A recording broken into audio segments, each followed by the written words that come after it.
Nous saluons l'entrée du président.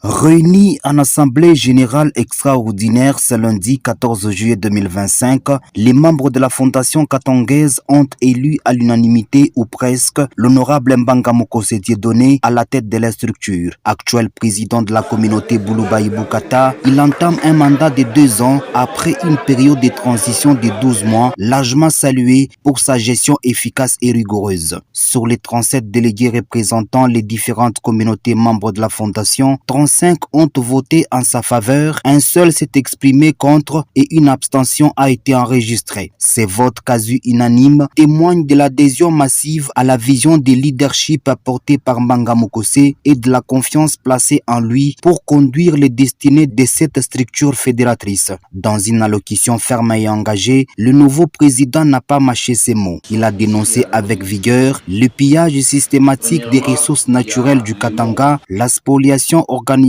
de la Gécamine ainsi que les dérives dans les secteurs de la sous-traitance, pointant notamment du doigt la gestion opaque sous l'égide de la RSP. Je ne peux passer sous silence, car pendant que nous cherchons à préserver notre cohésion interne, le pillage continu des ressources naturelles du Katanga, sans retombées visibles pour nos populations, alimente un sentiment croissant de dépossession et d'injustice historique. La spoliation programmée du patrimoine de la Gécamine, institution emblématique de notre mémoire collective, se poursuit dans l'indifférence générale.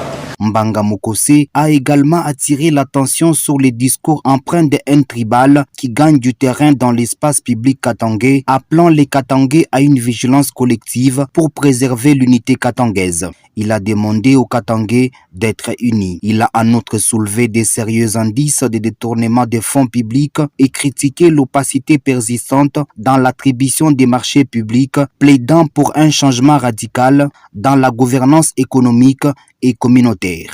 Une haine tribale rampante que nous avions cru vaincue refait surface dans certains discours et pratiques institutionnelles menaçant gravement le vivre ensemble national.